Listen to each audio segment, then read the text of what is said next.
Alors, Bismillah ar-Rahman ar-Rahim, salam alaikum, j'espère que vous allez bien.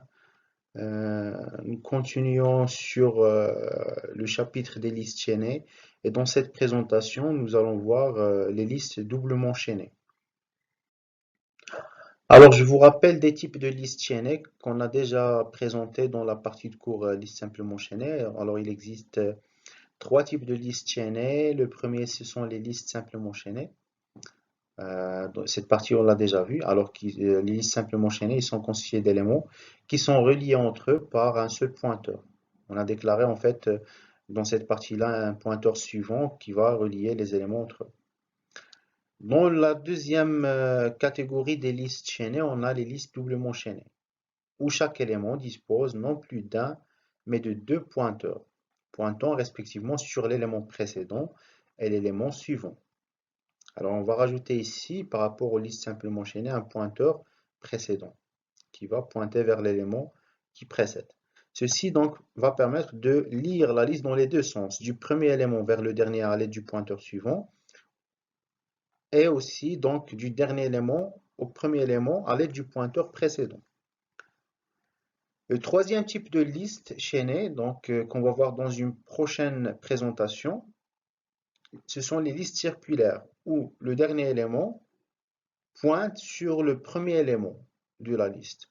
Alors ça, c'est dans le cas de liste circulaire simplement chaînée. Alors s'il s'agit d'une liste doublement chaînée, alors le premier élément pointe également sur le dernier. Bien, alors comme j'ai dit, dans cette séance, nous allons voir les listes doublement chaînées. Alors c'est quoi une liste doublement chaînée? Une liste doublement chaînée est une collection d'éléments du même type, comme le cas des listes simplement chaînées. À la différence des listes simplement chaînées, dans une liste doublement chaînée, on peut parcourir la liste dans les deux sens, de gauche à droite, c'est-à-dire du premier élément vers le dernier en utilisant le pointeur suivant, mais aussi de droite à gauche en utilisant un pointeur précédent, c'est-à-dire du dernier élément vers le premier en utilisant le pointeur précédent. On peut donc revenir en arrière. Alors, comme le montre cette figure-là, donc on a une liste doublement chaînée de nombres entiers qui contient trois éléments. Et comme vous voyez, pour chaque élément, on a un pointeur précédent et un pointeur suivant. Par exemple, pour le premier élément, le pointeur précédent, ça va pointer vers nul puisque c'est le premier. Et le pointeur suivant, ça va pointer vers le deuxième élément. Pour le deuxième élément, le pointeur suivant, ça va pointer vers le troisième élément. Et le pointeur précédent, ça va pointer vers le premier élément. Pour le troisième élément, le pointeur suivant, ça va pointer vers nul puisque c'est le dernier. Et le pointeur précédent, ça va pointer vers le deuxième élément. Et comme vous voyez, chaque élément est stocké dans une adresse mémoire. Donc, un ensemble d'éléments qui sont dispersés dans la mémoire contenant des entiers. Comme vous savez, donc, dans une liste chaînée, que ce soit une liste simplement chaînée ou doublement chaînée, les éléments ils sont dispersés dans la mémoire. Alors maintenant, nous allons définir la structure de données d'un élément d'une liste doublement chaînée. Alors, c'est quoi la structure d'éléments d'un élément de la liste? Alors, pour définir la structure d'un élément de la liste, alors on va refaire la même chose qu'on a fait pour les listes simplement chaînées. On a donc le champ d'information qui contient les données caractérisant l'élément. Dans le cas des listes doublement chaînées de nombres entiers, on va définir le champ d'info de type int. Et puis donc, on a le champ suivant qui va contenir l'adresse de l'élément suivant. Ça, c'est un pointeur qui va pointer vers l'élément suivant. Et par rapport aux listes simplement chaînées, on va rajouter le champ précédent. Un pointeur qui va pointer vers l'élément précédent. Alors, dans la figure ci-dessous, donc, nous allons illustrer donc, le même exemple qu'on a montré dans la figure du slide précédent, mais avec des valeurs. Alors, ça, c'est le premier élément, ça, c'est le deuxième, et ça, c'est le dernier élément.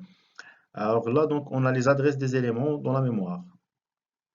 Alors là, on a donc le premier élément stocké à l'adresse 1500, le deuxième à l'adresse 1400 et le troisième à l'adresse 402. Pour le premier élément, on a donc le pointeur précédent, ça pointe vers nul, puisque donc c'est le premier. On n'a pas d'élément avant ce premier élément. On a la valeur 1 et le pointeur suivant contient l'adresse de l'élément suivant, qui est l'élément 2, qui est stocké à l'adresse 1400. Donc on va pointer vers l'élément suivant et puis donc on va initialiser ce champ suivant avec l'adresse de l'élément suivant. Pour l'élément suivant qui est donc le deuxième élément, on a la valeur 15 dans le champ d'information. Dans le champ pointeur précédent, on a l'adresse de l'élément précédent qui est 1500. Et dans le champ suivant, on a l'adresse de l'élément suivant qui est 402. Pour le dernier élément, on a la valeur 6 dans le champ d'information.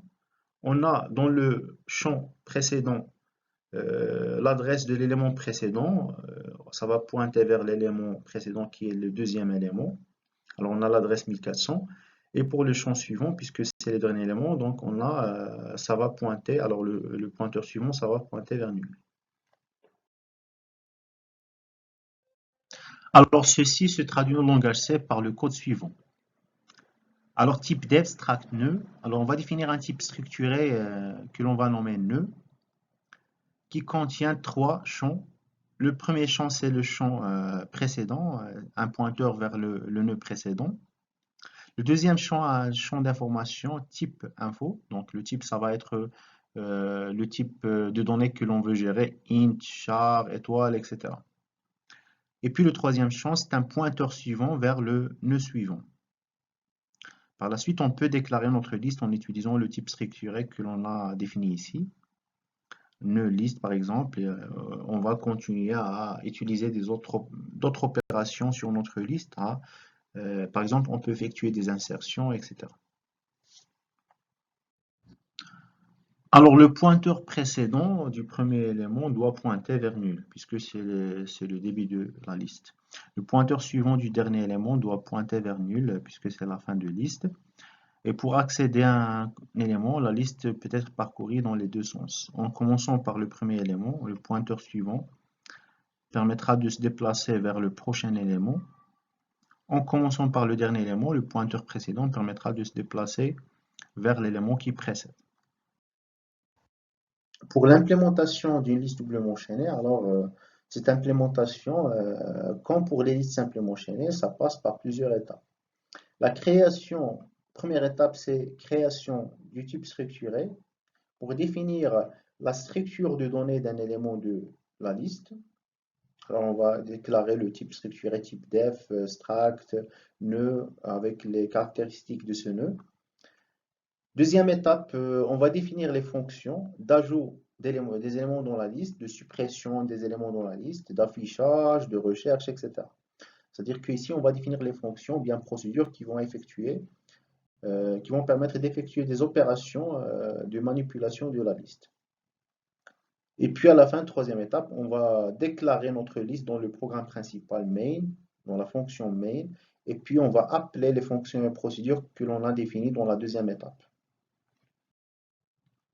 Alors, prenons un exemple, liste représentée, une liste de nombres entiers par une liste doublement chaînée. La première étape, comme on a dit, c'est la création de type structuré qui va caractériser un nœud. Pour ce faire, donc, nous allons faire type def, struct nœud. On va définir le champ précédent qui va pointer vers le nœud précédent. Le champ information qui sera de type int dans ce cas, puisqu'on a donc une liste de nombres entiers. Et puis le troisième champ suivant qui va pointer vers le nœud suivant. Et là, donc, on peut déclarer notre liste avec une liste pour pouvoir commencer à manipuler la liste. Commençons par le premier cas d'insertion dans une liste vide. Alors pour les étapes, première étape, c'est allocation de la mémoire pour le nouvel élément. Alors là, on va déclarer notre fonction, c'est ça le prototype en fait, fonction insertion dans liste vide. Ça va retourner notre liste modifiée et on va passer à notre fonction, la liste que l'on vient de déclarer, qui est initialement initialisée à nul. Et puis on va passer la donnée que l'on veut, donc la donnée de type int que l'on veut insérer dans la liste. Là, donc, comme on a dit, la première étape, c'est l'allocation de la mémoire pour le nouvel élément. On va déclarer le nouvel élément avec nœud, étoile, nouveau élément. qui sera donc un pointeur vers une zone mémoire que l'on va allouer avec malloc. Deuxième étape, on va remplir le champ de données du nouvel élément avec nouvel élément info égale à info. Donc cette information, on va passer déjà dans un paramètre de la fonction. Troisième étape, le pointeur précédent du nouvel élément pointera vers nul. Pourquoi? Parce que donc c'est le seul élément qui est dans la liste et donc son pointeur précédent, ça doit pointer vers nul. Ensuite, le pointeur suivant du nouvel élément, ça va pointer vers nul, puisque c'est aussi donc puisqu'un seul élément dans la liste, c'est le seul élément qui existe dans la liste, donc son pointeur suivant, ça va pointer vers nul. Alors c'est le dernier et le premier élément dans la liste. Le pointeur liste que l'on a passé à la fonction pointera vers le nouvel élément créé. Bien sûr, alors initialement le pointeur des listes, ça pointe vers nul, ne pointe vers aucune zone mémoire. Par la suite, on va pointer le pointeur liste vers le nouvel élément créé. Et finalement, nous allons retourner notre liste avec return list. Alors, nous allons tester notre fonction d'insertion dans liste vide que nous avons présentée ici dans le cours. Pour ce faire, je vais utiliser mon IDE CodeBlocks que j'utilise. Bien sûr, pour vous pouvez utiliser votre IDE préférée. Si vous utilisez DLCPP, vous pouvez continuer à l'utiliser. Si vous êtes aussi sur Linux, vous pouvez utiliser juste un éditeur de texte et puis compiler avec GCC, le compilateur installé par défaut dans Linux. Alors moi, j'utilise CodeBlocks, il est multiplateforme. Des fois, je l'utilise sur ma machine Linux et aussi donc maintenant j'utilise sur une machine Windows. Donc il est multiplateforme. Alors je vais créer un nouveau fichier, j'enregistre quelque part sur le bureau. Je vais créer un nouveau répertoire liste doublement chaînée. Ok. Alors je crée un nouveau fichier que je vais appeler liste doublement chaînée. Français. Alors je commence par faire les inclusions.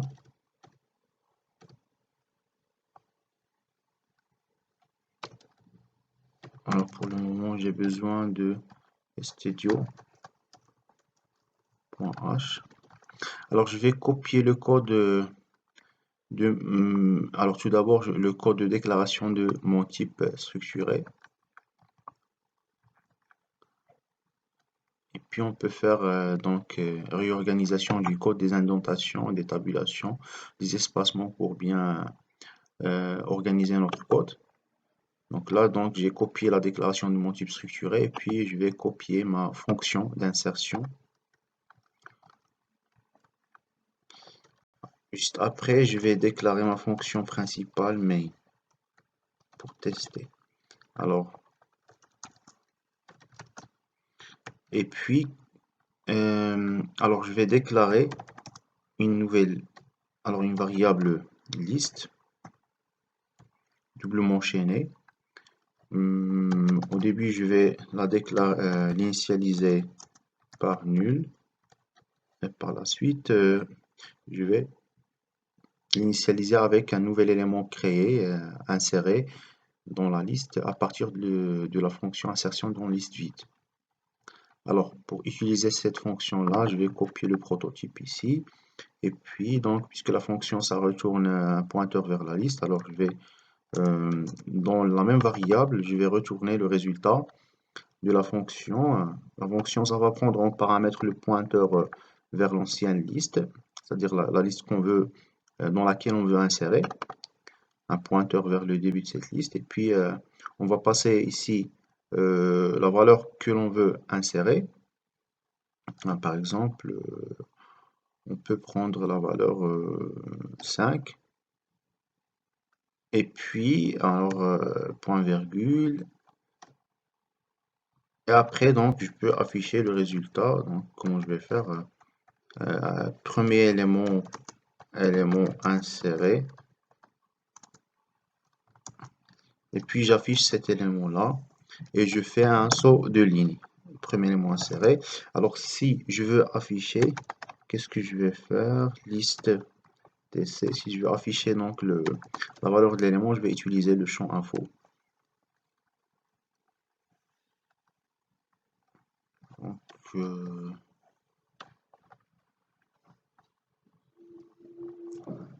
je vais essayer de faire l'exécution. Alors, il y a des espacements copiés à partir de PowerPoint. Je vais essayer de les supprimer ici. Des caractères qui sont invisibles. Voilà, donc on a fait notre insertion d'un élément dans la liste. Et comme vous voyez, donc, on a affiché l'élément inséré. Et donc, ça affichait la valeur 5 de l'élément inséré. Donc, la fonction insérée dans liste vide, comme vous voyez, donc, a fait l'insertion dans notre liste qui a été initialement initialisée à nul. Et puis, on a fait l'insertion dans cette liste d'un élément et on a retourné notre liste dans l'adresse de notre liste dans ce pointeur-là. Et puis, donc, jusqu'à maintenant, on a fait une première insertion d'un élément.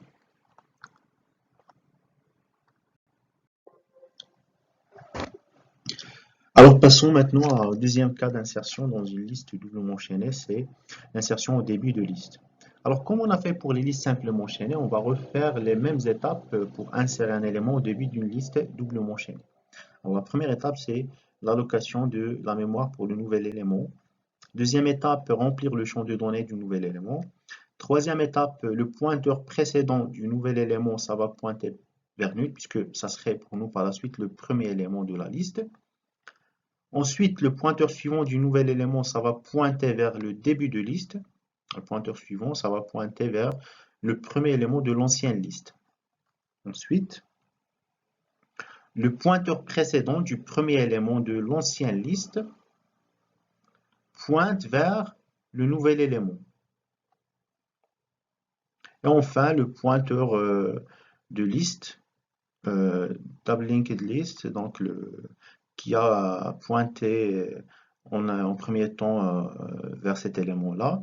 Donc, ça va pointer vers le nouvel élément créé, qui va prendre la place du premier élément de la liste. Alors, le prototype de la fonction, alors la fonction insertion début, ça va prendre notre liste, l'ancienne liste, c'est-à-dire un pointeur vers l'ancienne version de liste, et puis l'information, c'est-à-dire la nouvelle valeur, la valeur du nouvel élément à créer, et puis ça va retourner un pointeur vers la nouvelle liste ainsi générée. La fonction renvoie nul en cas d'échec, bien sûr, sinon elle renvoie la nouvelle liste. Alors, voyons maintenant le code C équivalent. Alors, première étape, comme on a dit, c'est la création d'un nouvel élément avec malloc. Donc, nous allons déclarer un nouvel élément avec nœud, étoile, un pointeur vers une zone mémoire qui sera allouée. Donc, nous allouons la zone mémoire pour ce nœud et puis nous allons stocker l'adresse de cette zone dans le pointeur nouveau élément. Deuxième étape, c'est l'initialisation du champ d'information avec la donnée passée en paramètre. Ensuite, nous allons initialiser le champ précédent qui est le pointeur vers l'élément précédent avec nul de ce donc, nouveau élément puisque ça serait pour nous le premier élément de la liste. Ensuite, initialiser le champ suivant, c'est-à-dire le pointeur suivant, vers le début de notre liste, bien par l'adresse du premier élément de la liste, qui est stocké donc initialement dans le pointeur dans la variable dList.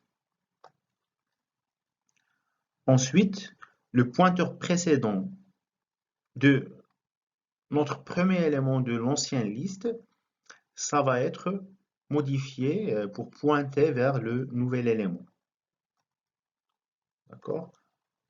Et finalement, qu'est-ce qu'on va faire? On va pointer le pointeur des listes qui était initialement lié au premier élément de la liste, au début de l'ancienne liste.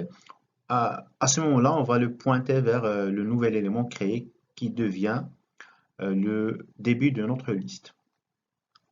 D'accord? Et puis donc, à la fin, on va retourner notre liste modifiée à travers un pointeur à travers le pointeur des listes qui pointe vers cette liste-là. Je vais faire une démonstration pour tester notre fonction d'insertion au début. Alors je vais prendre ce code-là et je vais le mettre à la suite du code qu'on a fait lors de l'insertion dans liste vide. Donc je vais copier cette fonction-là d'insertion au début. Et pour tester, donc, bien sûr que vous pouvez ici rajouter des espacements pour donner plus de lisibilité à votre code.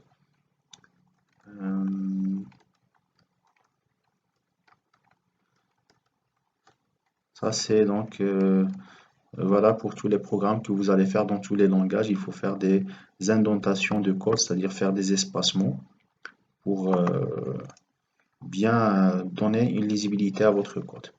Donc, on a copié notre fonction d'insertion au début de liste. Alors maintenant, je vais essayer de faire un test. Voici donc le prototype de la fonction d'insertion au début. Alors comme pour la première fonction, on va retourner le résultat dans notre vide, dans notre pointeur de l'ancienne liste. On va exécuter notre fonction d'insertion au début de liste et on va passer l'ancienne, c'est-à-dire le pointeur vers l'ancienne version, l'ancienne liste.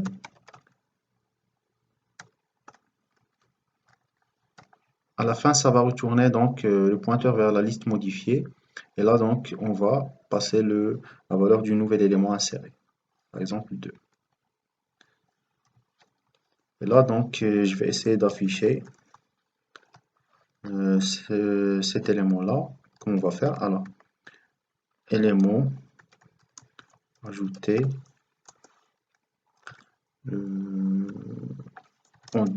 au début de liste.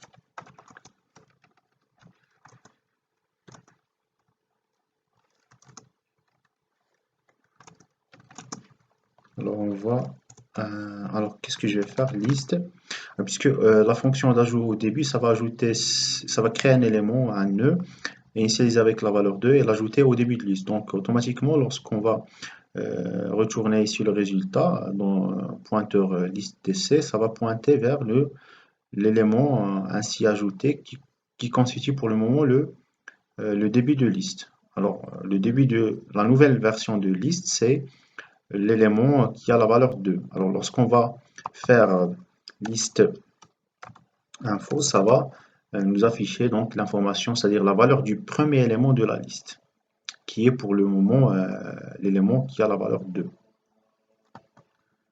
Alors j'affiche.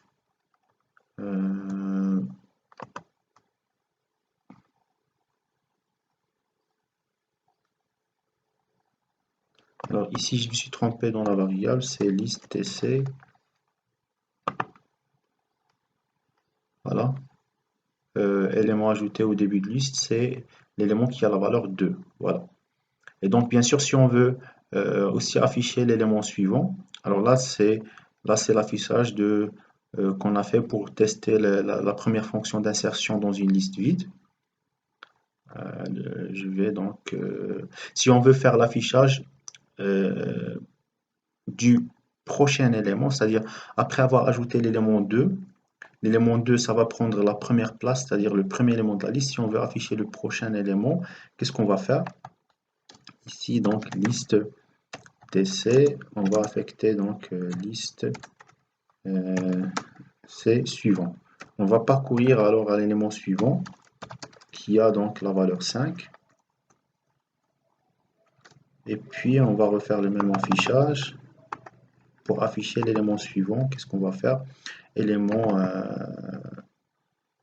suivant. Alors je vais afficher donc la valeur puisque donc j'ai pointé vers le suivant et j'ai stocké le résultat dans l'ITC. Alors actuellement ce pointeur là ça pointe vers l'élément suivant. Alors si on essaie d'afficher l'information, donc c'est-à-dire la valeur, ça va afficher la valeur 5 puisque le 5 c'est la valeur de l'élément suivant. Alors j'exécute.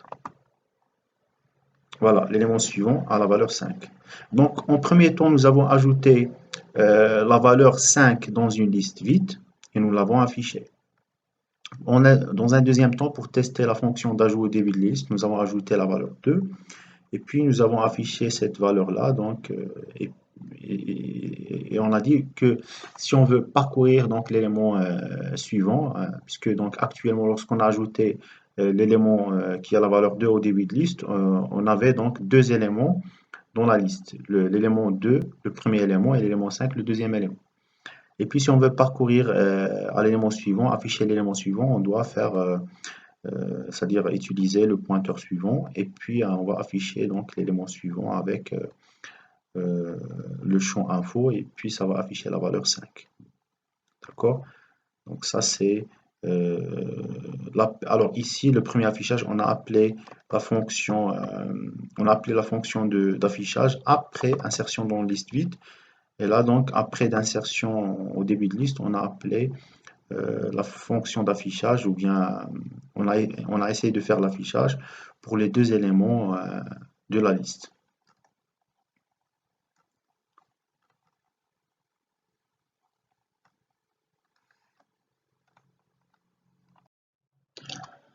Alors maintenant, nous allons voir le cas d'insertion en fin de liste. Première étape, c'est l'allocation de la mémoire pour le nouvel élément à insérer. Deuxième étape, remplir le champ de données du nouvel élément. On va remplir le champ d'information. Troisième étape, le pointeur suivant du nouvel élément, ça va pointer vers nul, puisque c'est cet élément-là qui sera le dernier élément.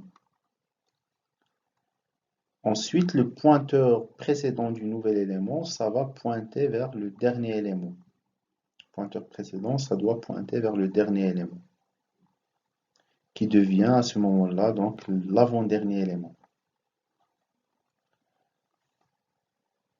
Cinquième étape, le pointeur suivant du dernier élément pointe vers le nouvel élément. Alors, le pointeur suivant du dernier élément de l'ancienne liste, l'ancienne version, ça va pointer vers le nouvel élément. Alors passons maintenant au code C équivalent. Alors la première étape c'est la création du nouvel élément avec malloc. On va déclarer un nœud qui contient donc un nœud nouveau élément qui va contenir l'adresse de la zone mémoire allouée avec malloc. Deuxième étape, initialisation du champ d'information. Ensuite, initialisation du champ suivant avec nul. Quoi? Parce que ça serait en fait le dernier élément et puis le dernier élément, ça va, le pointeur suivant du dernier élément, ça va pointer vers nul. Ensuite, initialiser le champ précédent, le pointeur précédent du nouvel élément vers le dernier élément de la liste. Et comment on va faire? On va récupérer ce dernier élément-là à travers une boucle. Prenons donc le pointeur liste qui était donc initialement initialisé par le début de liste et on va faire une boucle pour partir nœud par nœud ou bien parcourir nœud par nœud jusqu'à ce qu'on arrive à ce dernier élément-là. Pour ce faire, nous allons déclarer un élément que l'on va appeler dernier élément de type nœud, un pointeur qui va prendre l'adresse ou bien la valeur du pointeur des listes qui pointe au début de liste et puis par la suite on va faire un parcours dernier élément suivant while dernier élément suivant différent de nil on va faire dernier élément égal à dernier élément suivant à chaque fois donc on va affecter dans cette variable là dernier élément suivant, c'est-à-dire on va passer à l'élément suivant à travers le pointeur suivant et la condition d'arrêt de la boucle lorsqu'on arrive à dernier élément suivant égal à nul, c'est-à-dire on est à la fin, on va sortir de la boucle. Et finalement, on aura à la sortie, dans la variable dernier élément, on aura le dernier élément de la liste. C'est celui-là. Et puis, nouvel élément précédent, ce pointeur-là, on va le pointer vers ce dernier élément qu'on vient de le récupérer. Dernier élément suivant égal à un nouvel élément. Et puis, pour ce dernier élément qu'on a récupéré, le suivant de ce dernier élément, ça va pointer vers le nouvel élément créé. Et finalement, nous allons retourner le pointeur de la nouvelle liste modifiée.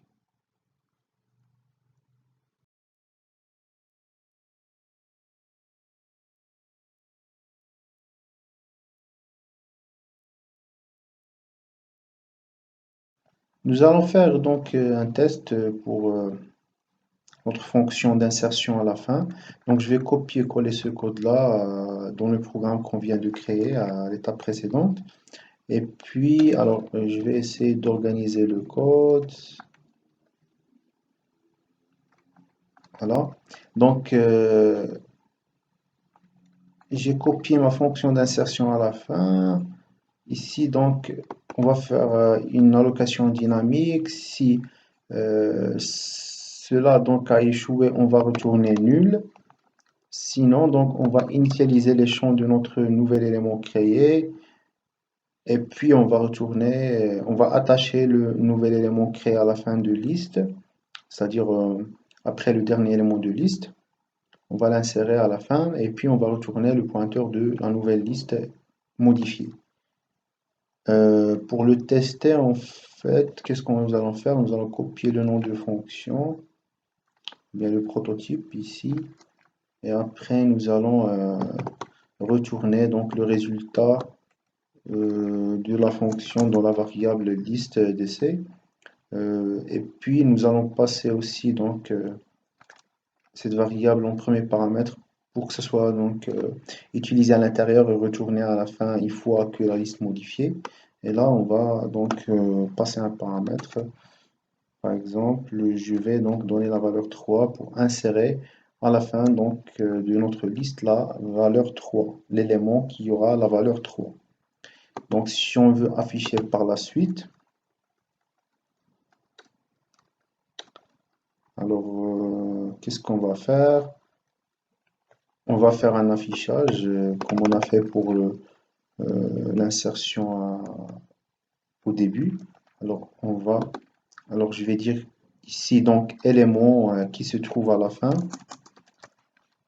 Et bien sûr, alors si j'essaie d'afficher par le pointeur liste d'essai info, donc normalement ça doit donner quoi? Ça doit donner la dernière.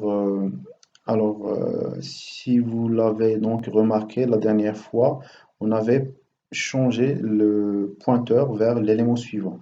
Donc à cette étape-là, on était donc dans l'élément 2, dans l'élément en fait, le deuxième élément qui a la valeur 5. Alors, ici, donc, on avait affiché l'élément qui a la valeur 5, après avoir affiché l'élément qui a la valeur 2 ici.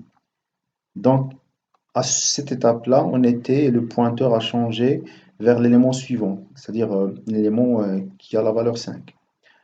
Et puis, si on veut afficher l'élément qu'on a inséré à la fin, donc qu'est-ce qu'on doit faire?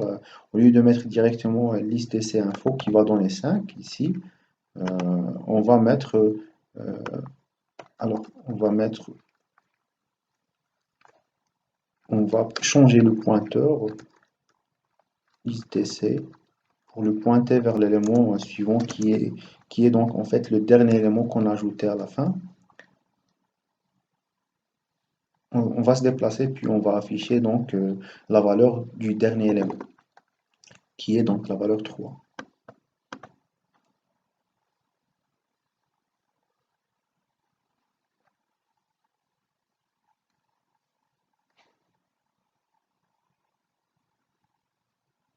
Donc c'est quoi le problème ici? Alors on essaie d'afficher liste essai info, un élément à la fin. Alors en fait ici je me suis trompé, il fallait que je fasse suivant. C'est-à-dire ici, donc, je change le pointeur je pointe vers l'élément suivant, qui est donc le dernier élément que j'ai ajouté, puisque le pointeur était à l'élément qui a la valeur 5, au deuxième élément. D'accord? Alors, je vais exécuter, voilà. Donc, élément à la fin, c'est l'élément qui a la valeur 3 que je viens d'ajouter.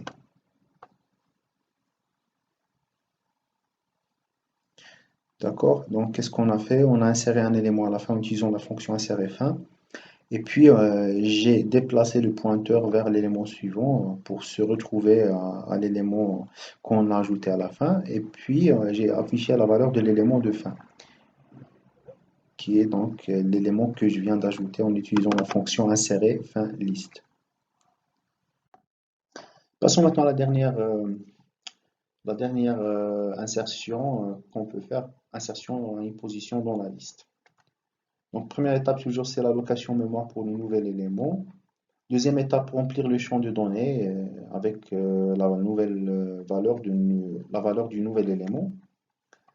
Troisième étape, récupérer l'élément courant à la position indiquée. Donc, en fait, ici, si vous remarquez, on a une position, une variable position que l'on va utiliser, que l'on va passer à la fonction d'insertion. Cette valeur de position, ça va permettre de récupérer un élément courant, un élément qui est à cette position-là, après lequel donc on va effectuer une insertion du nouvel élément.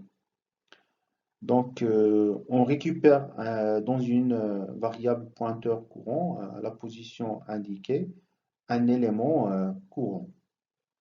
L'insertion se fera après la position choisie.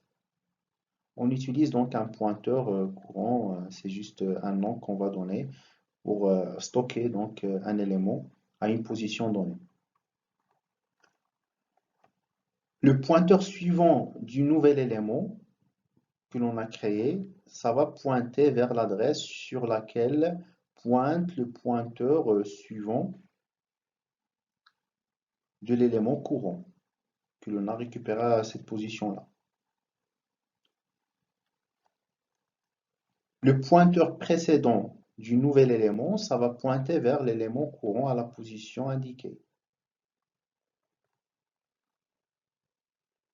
Ensuite, le pointeur précédent de l'élément qui suit l'élément courant, c'est ce pointeur-là, de cet élément qui suit cet élément courant, ça va pointer vers le nouvel élément.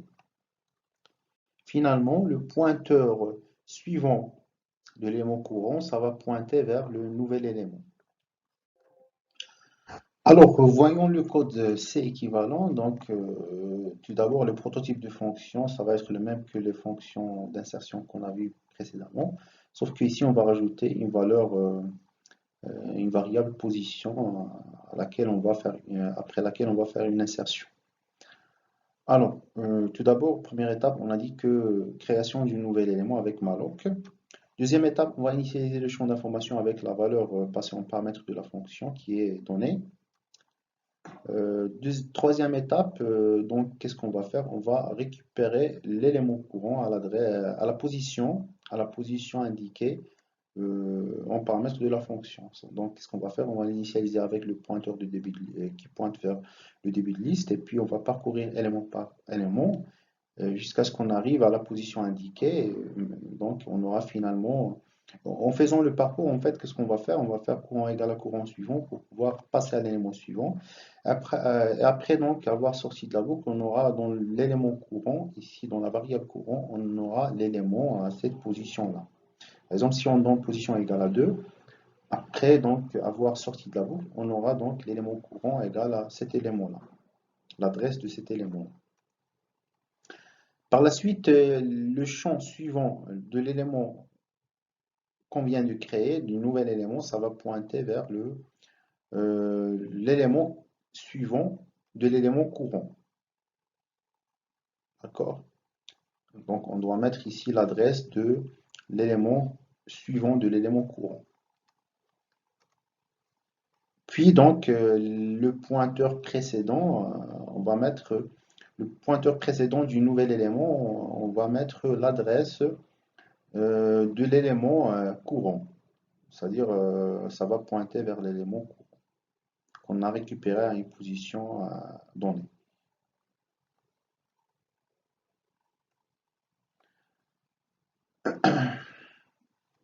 Donc on va faire un test si courant suivant différent de nul, c'est-à-dire si on n'a pas dans la fin de liste,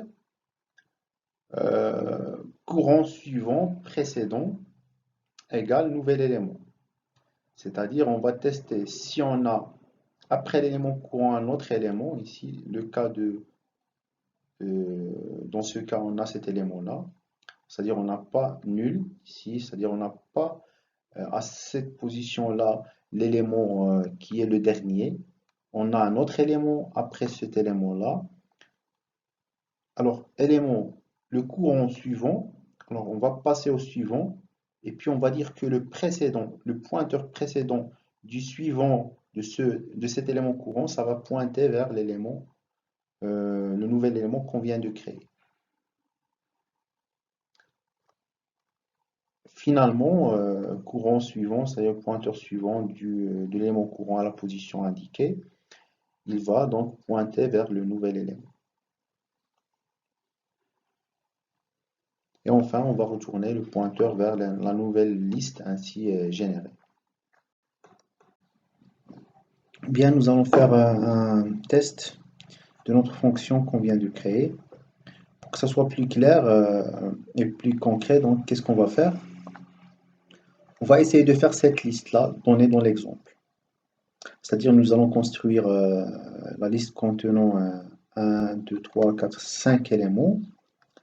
Et puis nous allons rajouter le sixième élément à après une position 2. Alors essayons de construire cette liste-là avant de faire l'ajout à une position. Qu'est-ce que nous allons faire? Donc je vais garder que les fonctions d'insertion. Insérer au début et nettoyer les autres, supprimer l'autre code pour nettoyer un peu la partie main. Alors, qu'est-ce que nous allons faire? Insérer dans une liste vide. Alors, on peut insérer le premier élément ici, ça peut être par exemple celui-là, 20. Je vais commencer par l'insertion de l'élément 20. Initialement la liste vide, alors j'insère le premier élément 20 par exemple. Ensuite, au début de la liste, je vais insérer l'élément 71. J'appelle une deuxième fois insertion au début pour insérer un autre élément au début, l'élément 19. Ensuite, l'élément 38.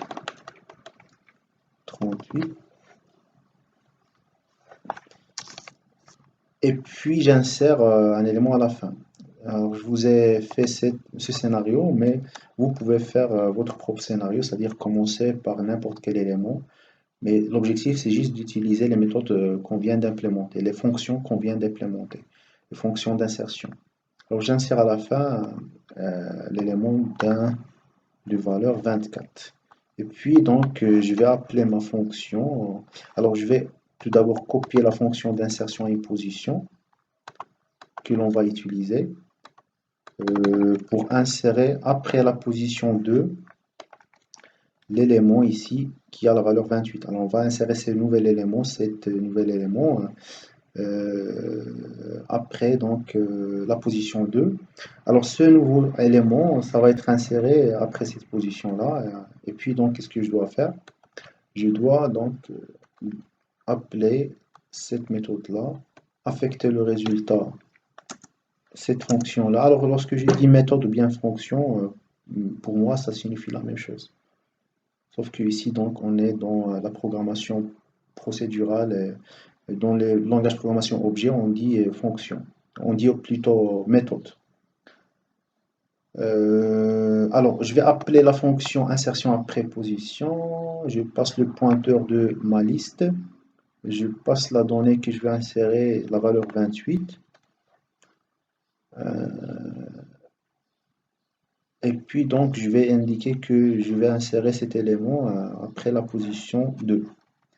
C'est bon, maintenant je dois faire l'affichage. Alors au lieu de à chaque fois passer le pointeur liste d'essai suivant, liste d'essai suivant, pour afficher chaque élément, qu'est-ce que je peux faire? Je peux faire une boucle.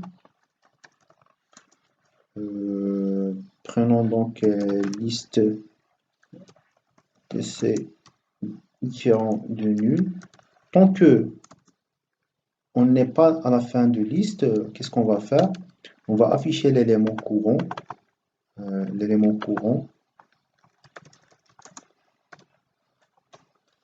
Et puis, alors comment afficher pour son T? On peut rajouter une tabulation pour faire un espace entre les différents éléments de la liste.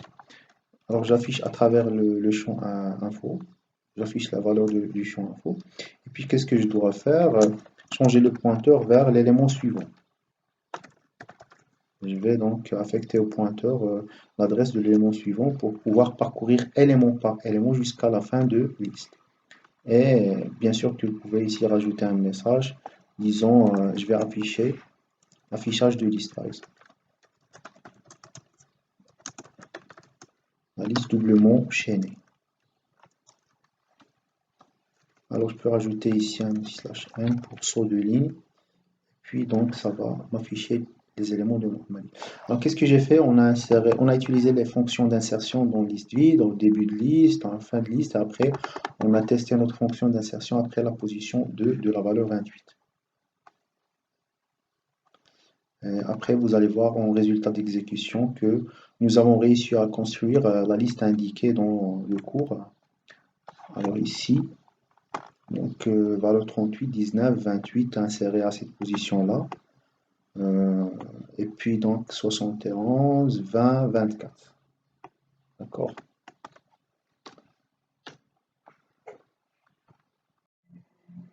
Alors passons maintenant aux opérations de suppression. Alors comme on a fait pour la suppression dans les listes simplement enchaînées.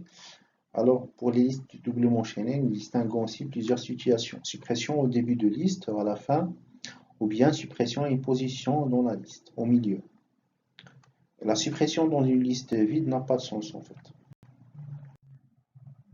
Alors, remarque, la suppression au début et à la fin de la liste doublement enchaînée, ainsi qu'avant ou après une position donnée ou bien un élément donné, revient à la suppression à la position 1 ou à la position n, ou ailleurs dans la liste.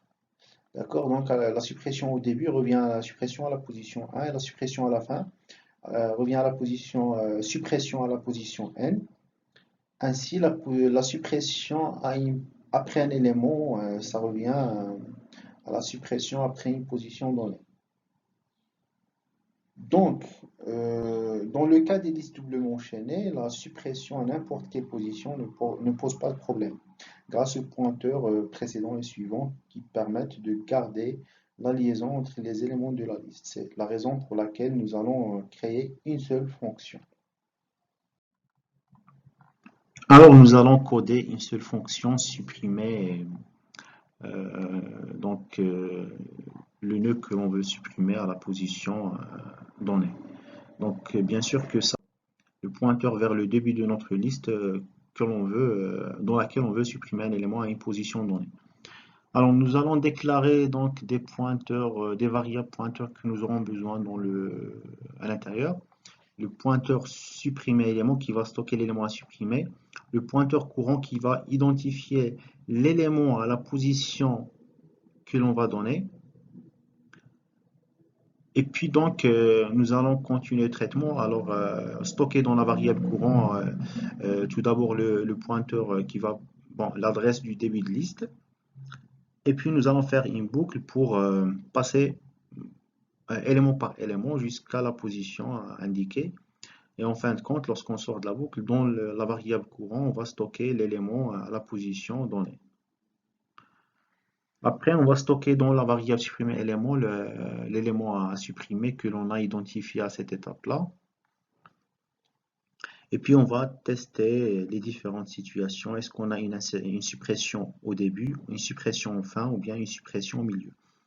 Alors, suppression au début, ça veut dire quoi? Si l'élément courant qu'on a identifié à la position indiquée, son champ précédent est nul. C'est-à-dire qu'on est dans le premier élément, qu'on veut supprimer le premier élément à la position 1. Qu'est-ce qu'on va faire? Courant suivant, alors on essaie d'atteindre le suivant, c'est-à-dire le deuxième élément, et son champ précédent, on va le mettre à nul. C'est-à-dire, c'est le deuxième élément qui va prendre la place du premier élément par la suite. Ensuite, des listes, on va le pointer, donc le pointeur de liste vers l'élément suivant de l'élément courant, qui est donc le deuxième élément dans ce cas. C'est-à-dire on va faire pointer le pointeur de liste vers le deuxième élément. Sinon, si courant suivant égale à nul, ça veut dire quoi? Alors dans cette deuxième situation, on est à la fin, suppression en fin de liste. Alors, suppression en fin de liste, si on trouve que le suivant de l'élément identifié à la position ici donnée, le suivant égale à nul, ça veut dire qu'on est à la fin. Et si on veut supprimer à la fin, qu'est-ce qu'on doit faire? Alors courant précédent, c'est-à-dire on va chercher l'élément précédent de l'élément qu'on a identifié, c'est-à-dire l'avant-dernier élément. Le champ suivant de l'avant-dernier élément, ça va pointer vers nul. C'est-à-dire que le champ suivant de l'avant-dernier élément, il va partir, donc il va pointer vers nul. Par conséquent, qu'est-ce qu'on aura? L'avant-dernier élément qui va devenir par la suite le dernier élément dans la nouvelle liste que l'on va retourner. Alors, sinon, si on n'a pas de suppression début-fin ou bien suppression à la fin, on est dans une suppression à une position au milieu. Alors, qu'est-ce qu'on va faire? On va courant, c'est-à-dire courant précédent, suivant. Alors, l'élément précédent de l'élément qu'on a identifié à la position indiquée, l'élément précédent, son champ suivant, ça va pointer vers le suivant de l'élément courant. C'est-à-dire on va sauter l'élément courant et le suivant de l'élément précédent, on va le pointer vers l'élément suivant de l'élément courant. D'accord? Pour sauter l'élément courant. Ensuite, le champ précédent, le pointeur, c'est-à-dire le champ précédent de l'élément qui suit l'élément courant, c'est-à-dire l'élément suivant de l'élément courant, son champ précédent, on va le pointer vers l'élément qui précède l'élément courant. D'accord? Et ainsi, donc, on a changé les pointeurs de telle manière à sauter l'élément courant, c'est-à-dire ne pas lier donc les éléments qui précèdent l'élément courant avec l'élément qui suit l'élément courant. Et à la fin, donc, qu'est-ce qu'on va faire? On a changé la position ou bien les liens. On a changé les liens entre les différents éléments pour, par la suite, finalement, qu'est-ce qu'on doit faire? Pour arriver à cette instruction qui va faire free, supprimer élément. Alors, supprimer élément, ça contient quoi? Ça contient en fait l'élément qu'on a identifié à la position indiquée. Et puis donc, nous allons libérer de l'espace mémoire de cet élément-là et nous allons finalement le supprimer. Bien sûr, avant de le supprimer, on doit faire donc tout ça, donc changer les pointeurs suivants, précédents. Et puis à la fin, on va faire un free et on va retourner à la nouvelle liste, ou bien le pointeur vers la nouvelle liste modifiée. Alors nous allons faire un test pour la fonction de suppression. Je vais copier le code dans mon programme ici. Je copie la fonction d'insertion, de suppression, pardon. Ensuite, vous pouvez donc faire les indentations de code pour faire des espaces, pour que ça soit plus lisible.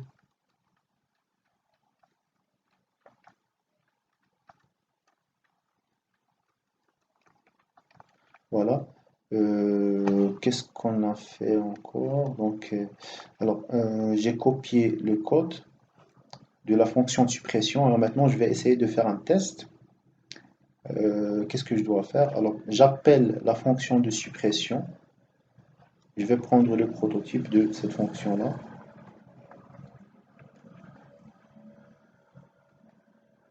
Alors, qu'est-ce que je vais faire?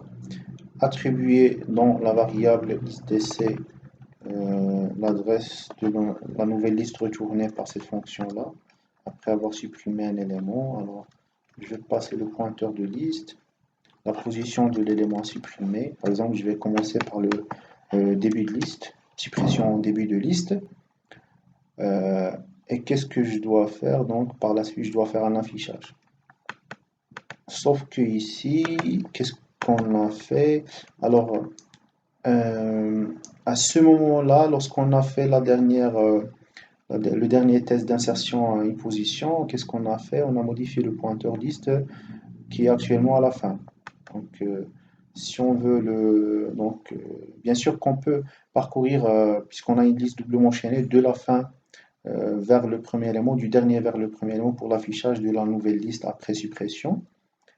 Mais donc, je préfère donc que l'on va refaire l'affichage dès le début de la liste. C'est-à-dire, je vais remettre le pointeur liste vers le premier élément de liste pour refaire l'affichage dans l'ordre. pour voir clairement à l'affichage les éléments supprimés.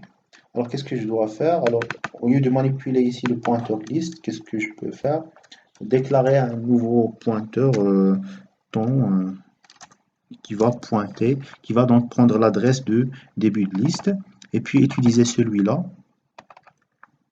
pointeur courant, TMP, ce que vous voulez, donc juste une variable que l'on va utiliser au lieu d'utiliser directement notre liste.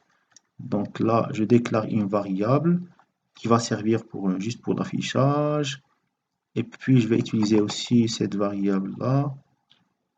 Alors là, je suis à la fin. Je réinitialise la variable avec le début de liste. Pardon. Alors, si je réaffichais la liste dès le début, je vais réinitialiser la variable tmp avec le pointeur vers le début de liste. Voilà, avec l'adresse du début de liste et je vais refaire l'affichage. D'accord? Affichage de la liste après suppression. Voilà. Donc, j'affiche l'ancienne liste et puis je fais une suppression au début. J'affiche la liste après suppression. Donc, je modifie ici pour mettre cette variable-là.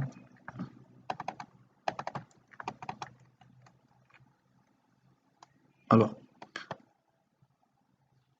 voilà. Donc, qu'est-ce qu'on a fait? Il faut juste mettre un anti/n ici pour retourner à la ligne et donner plus de visibilité à l'écran. Alors, on a en fait supprimé le premier élément qui est 38, qui a la valeur 38. Et puis, si vous voyez ici le résultat, on affiche la liste depuis le deuxième élément. On a gardé juste le deuxième, troisième, quatrième, cinquième et sixième.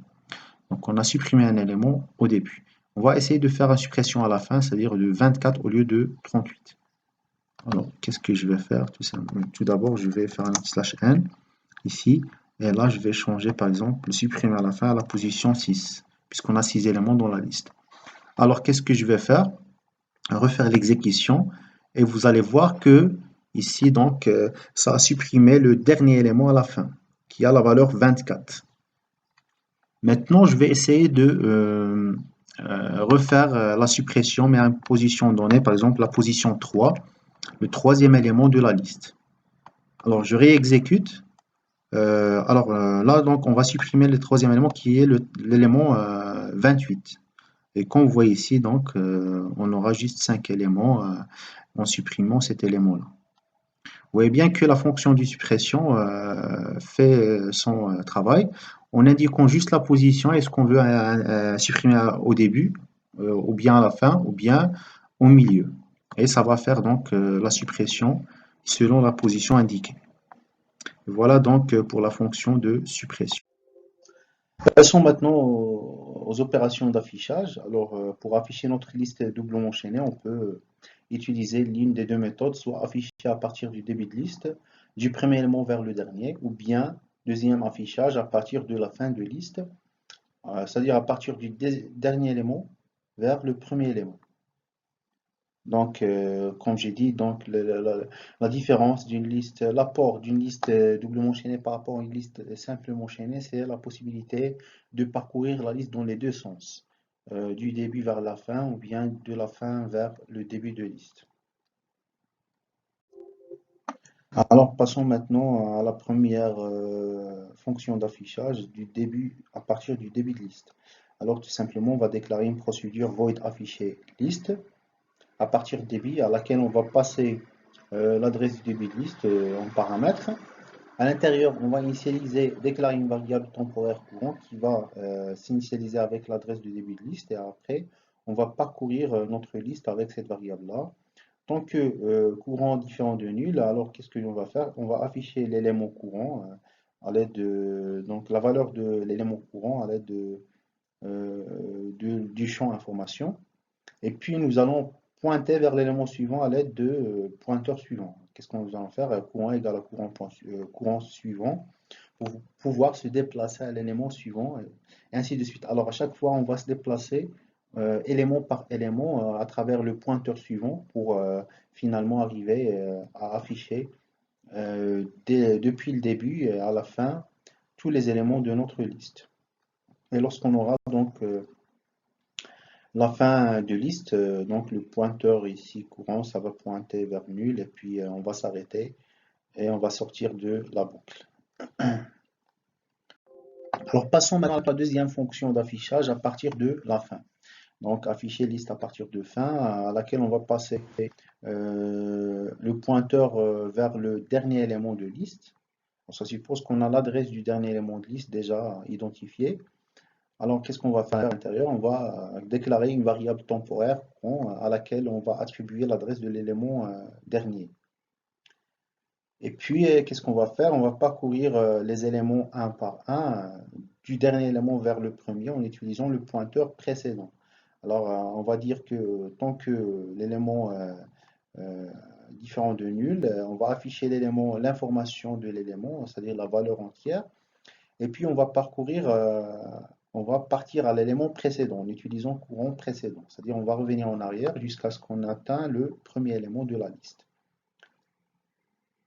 Mais ceci donc ça suppose d'avoir déjà identifié le dernier élément de la liste. Alors comment on va faire? On va tout simplement créer une autre fonction, trouver dernier élément, à laquelle on va passer le pointeur vers le début de liste. Et cette fonction-là, ça va nous retourner le dernier élément de liste. Comment ça va marcher? Donc, on va à l'intérieur déclarer une variable temporaire dernier élément qui va recevoir le pointeur vers le début de liste. Et à l'intérieur, bien sûr qu'on peut ici faire un test. Si la liste est vide, on va retourner nul. Sinon, on va partir alors du début de liste vers la fin en utilisant un pointeur suivant. Donc, while dernier élément suivant différent de nul, qu'est-ce qu'on va faire? Dernier élément égale à dernier élément suivant. C'est-à-dire à chaque fois, on va affecter dans la variable le suivant de l'élément courant. Et puis, à la fin, une fois qu'on sort de la boucle, on aura dans cette variable-là la valeur de bien l'adresse de l'élément, du dernier élément de la liste. Et finalement, on va retourner le pointeur vers le dernier élément de la liste.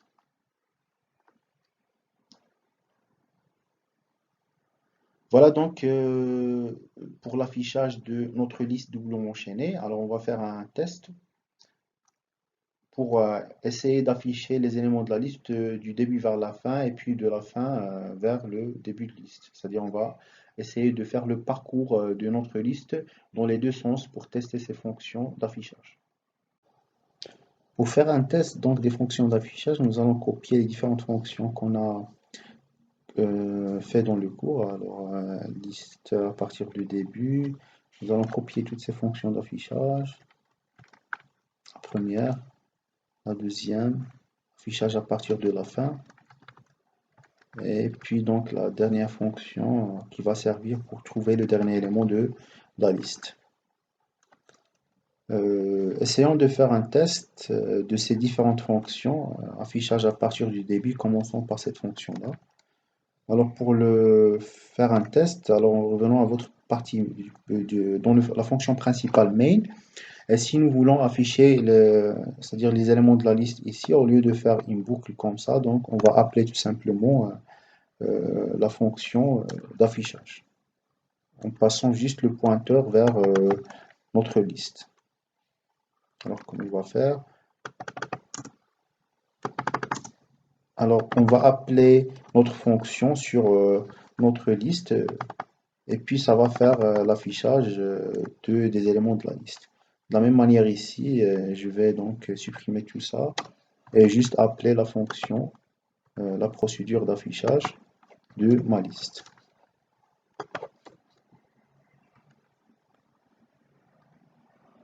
Donc je suis trompé ici, je dois faire une virgule.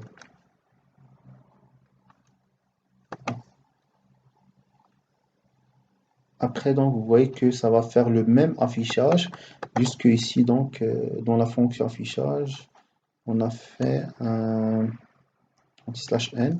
Je vais rendre slash t pour reproduire le même affichage qu'avant. Alors, si vous voyez ici, on a refait l'affichage, mais cette fois-ci avec la fonction d'affichage depuis le début vers la fin. Il faut juste mettre ici un slash n pour donner plus de lisibilité à votre code. Donc vous voyez ici qu'on a affiché la liste avant suppression de l'élément à la position 3 et puis après suppression, on a refait l'affichage. Maintenant, alors revenons au code. Voilà. Donc maintenant nous allons essayer de faire l'affichage à partir de la fin. Et pour faire l'affichage à partir de la fin, qu'est-ce qu'on va faire? On va appeler tout simplement cette procédure-là d'affichage à partir de fin en donnant le pointeur. Normalement ici on doit donner le pointeur ou bien l'adresse du dernier élément de liste. Comment on va récupérer ce dernier élément de liste? Alors, qu'est-ce qu'on doit faire? On doit utiliser la procédure qui va récupérer le dernier élément qu'on a déjà codé ici. Alors la procédure, ça s'appelle trouver dernier élément, qui va retourner le dernier élément de liste, sauf que ici, il faut mettre le type de retour nœud au lieu de mettre void. Donc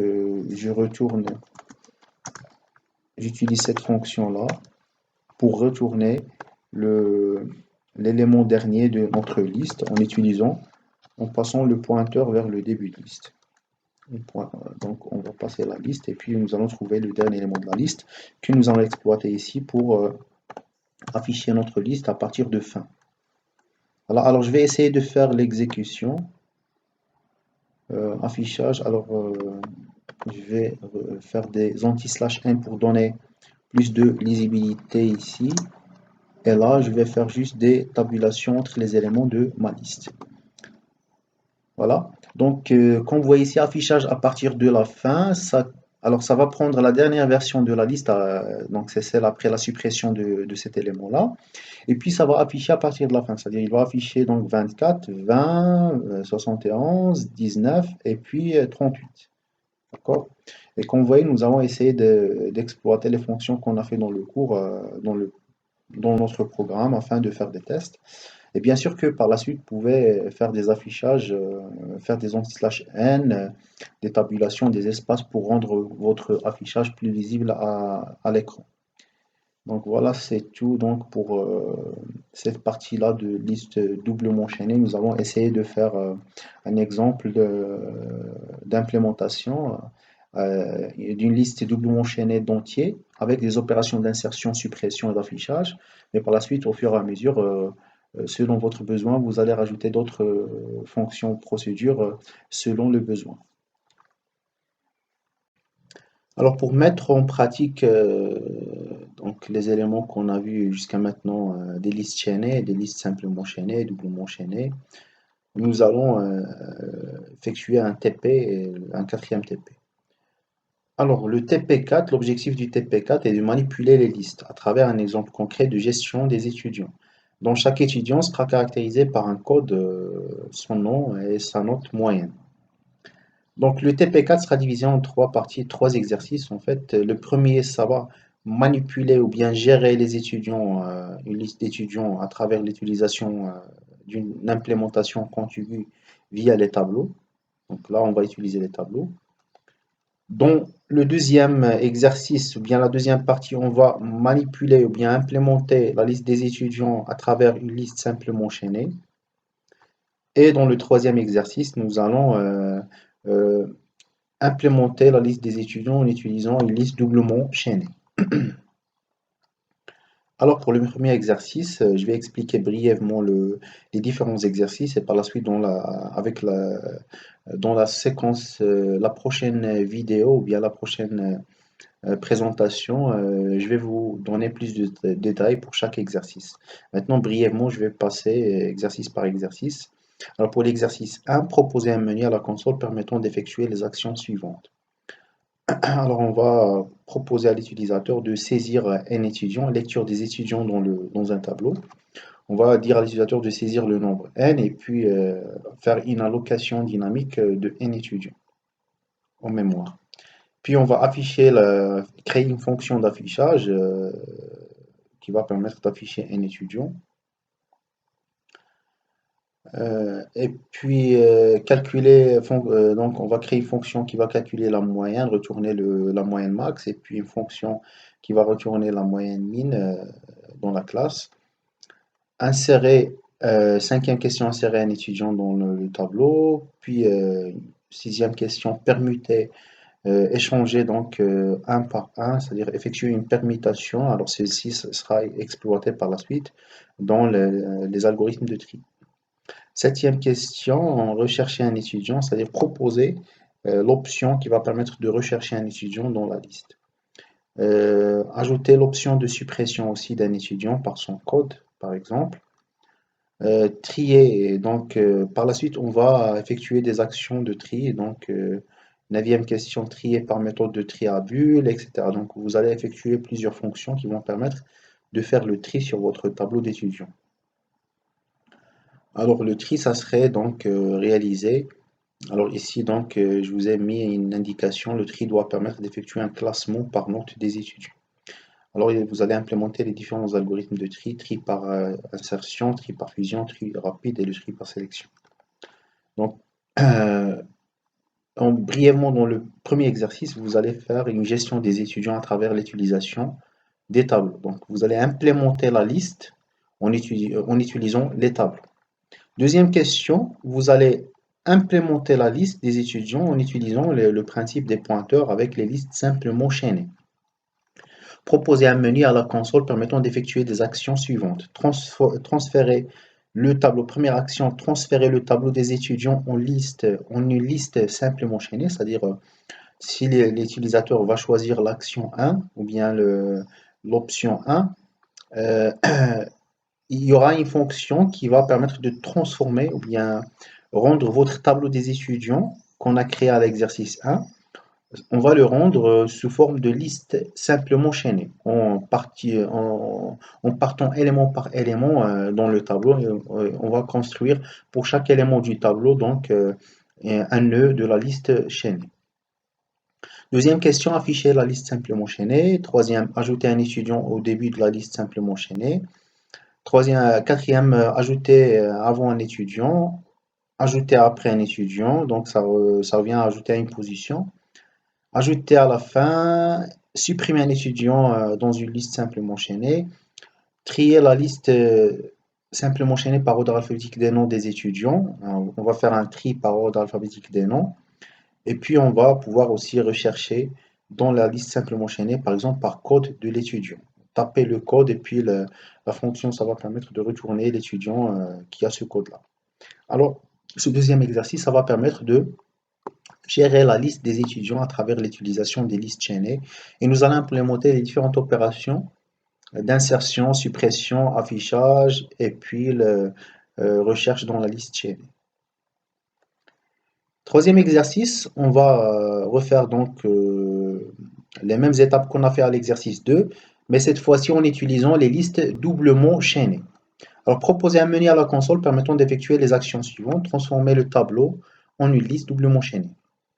Dans l'exercice 3, on va pouvoir rendre le tableau des étudiants qu'on a créé à l'exercice 1 à travers une fonction que l'on va créer.